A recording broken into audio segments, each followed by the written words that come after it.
शहजाद साहब, जहां सवाल खत्म किया जवाब अपना आमिर साहब ने कि हम कुछ नया सोच पाएंगे, रियासत की ताकत की वहाँ पे हमने जो कुछ अचीव कर लिया इंटरनेशनली, क्या माशी और दाखिली मसाइल हल करने के लिए वो कोई नई सोच, वो एक्स फैक्टर, वो ताकत, वो हैसियत हुकूमत के पास है? ऐसा कुछ देखिए, बदकिस्मती से जिनके ऊपर डिपेंडेंट है ये हुकूमत, यानी जैसे आप एक्स फैक्टर कह रही हैं, वो जो एक्स फैक्टर है उसकी भी अपनी हदूद और लिमिटेशंस होती है ना। तो जहां तक उनकी हदूद और लिमिटेशंस है उसके अंदर तो उन्होंने रह के आपको काम करके दिखा दिया, जिसकी बुनियाद पे आपने पिछला साल सवा साल निकाल लिया।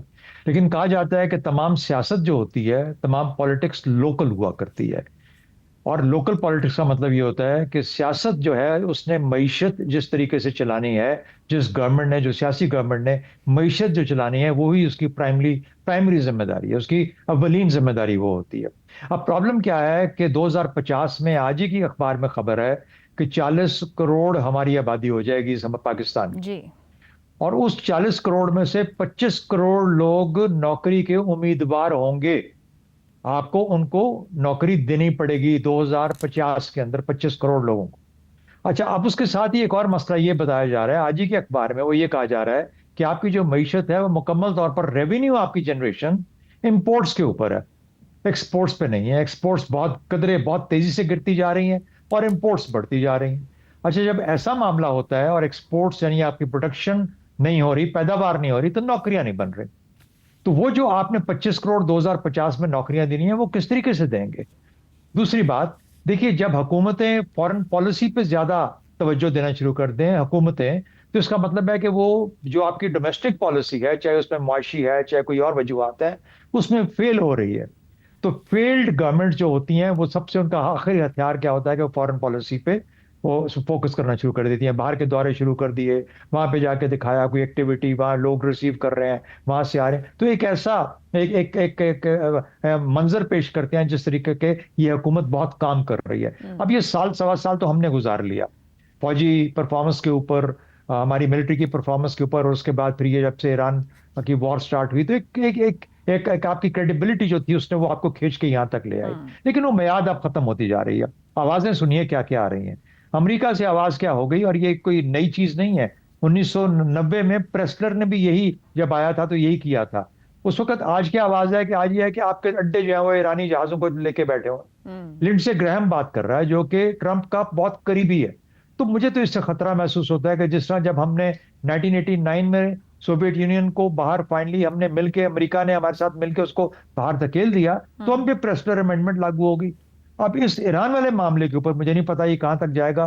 नेतन्याहू भी बोल रहा है, लिंडसे ग्राहम भी बोल रहा है, और वहां का मीडिया भी बोल रहा है अमेरिका का। ये किस शिकंजे में हमें जकड़ने वाले हैं, मुझे इसका कोई पता नहीं है। ये पहली वार्निंग होनी चाहिए कि ठीक। आपका जो वो जो गुंजाइश थी आपकी वो फॉरेन खत्म हो पॉलिसी गई। वाली, वो कम से कम तर होती जा रही है। दूसरी बात, जी। हिंदुस्तान के अंदर आपने देखे, आप उनके अखबारात को फॉलो करें, जी। तो वहां पर एकदम से एक और अहया है। जब उन्होंने देखा कि पाकिस्तान का रोल कम हो रहा है, तो अब वक्त है उसको, फिलिप को बढ़ाने का, और अपने लिए जगह जो स्पेस इस्तेमाल बनाने का। जो खाली हो रही है उसको पैदा इस्तेमाल करने का। वहां पर इस वक्त फॉरेन पॉलिसी पे, उसके प्रिंसिपल्स के ऊपर, हम इंडिया का क्या रोल होना चाहिए, धड़ धड़ आर्टिकल लिखे जा रहे हैं। बात आपने कर दी, रिस्पाइट खत्म हो रही, गुंजाइश खत्म हो गई हाँ। जो कि फॉरेन पॉलिसी पे डिपेंडेंट थी। लोगों की नजरें वापस इधर, ठीक। महंगाई, भूख, तेल बिजली की कीमतें, और उसके बाद ये जो बाकी आपने मामला बताए, जी। गवर्नमेंट का ये नालायकियां, टैक्सेस, बाकी ये जो इनएफिशिएंसीज हैं, ठीक। ये वापस अब लोगों को ये वापस आके हाउंड करेंगी,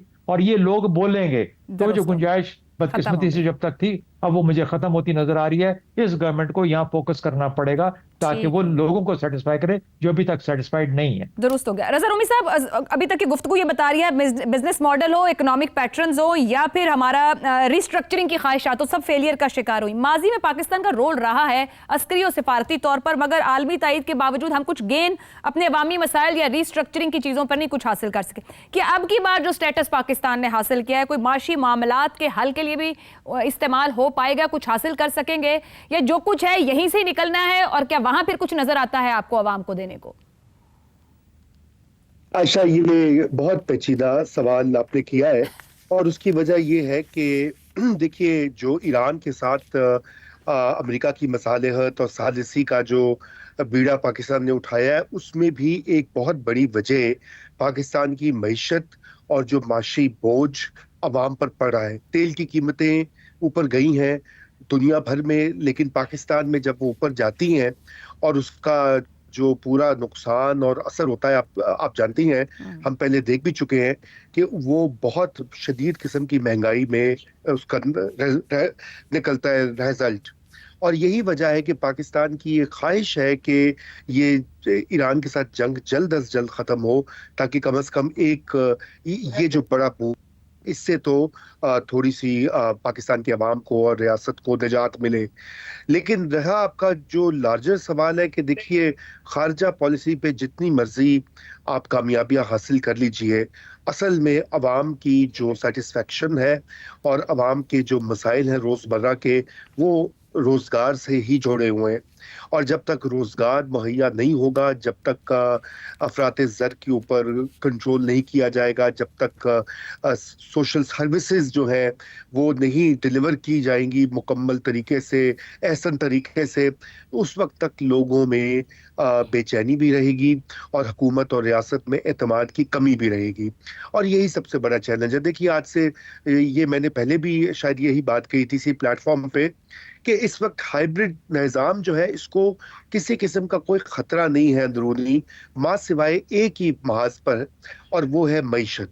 और उसकी वजह बुनियादी है रोजगार और कसाद बाजारी जिसे कहा जाता है, क्योंकि हमारी जो इकोनॉमिक ग्रोथ है या जो तरक्की की शरह है, वो बिल्कुल कम है इस वक्त। मतलब वो 1-2% से ऊपर जा ही नहीं रही, और अभी ये जो हालिया ईरान की जंग का शौक लगा है, उससे तो और नीचे गिरेगी।